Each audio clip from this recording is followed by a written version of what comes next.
দেখুন, এর আগেও আপনারা এই বিষয়টা নিয়ে অনেকবার প্রশ্ন করেছেন। আমি আগেও যে উত্তর দিয়েছি আজকে সেই উত্তর সেমই হবে। কারণ আমি বলেছিলাম আমাদের বিচার ব্যবস্থার প্রতি আমার পূর্ণ আস্থা, বিশ্বাস, ভরসা আছে।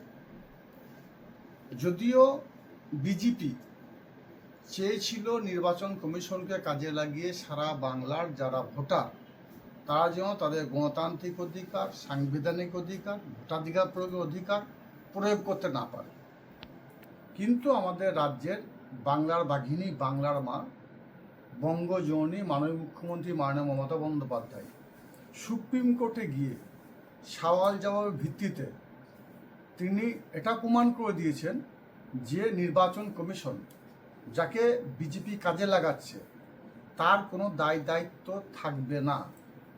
কোন মানুষটা ভোট দিতে পারবে, কে ভোট দিতে পারবে না, তাদের পেপার বৈধ কি বৈধ নয় সে বিচার করার অধিকার নির্বাচন কমিশনের নেই। সে বিচার করার অধিকার মহামান্য আদালতকে দেওয়া হয়েছে। স্বভাবতই আদালতের প্রতি পূর্ণ আস্থা, বিশ্বাস, ভরসা ছিল আমার।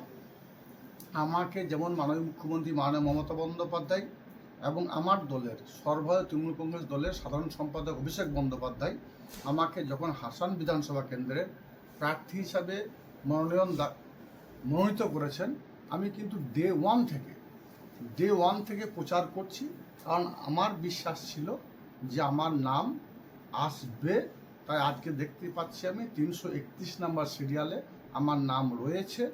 অর্থাৎ মাননীয় মুখ্যমন্ত্রী মাননীয় মমতা বন্দ্যোপাধ্যায়, আমার দলের সেনাপতি অভিষেক বন্দ্যোপাধ্যায় সারা বাংলার যারা প্রকৃতপক্ষে ভোটার, যাদের পূর্বপুরুষরা এ বাংলাতেই জন্মেছে, তাদের নাম থাকবে, তারা ভোট দিতে পারবে।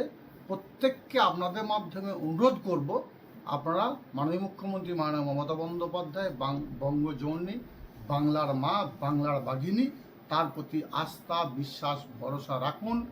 আমাদের দলের সেনাপতি জীবন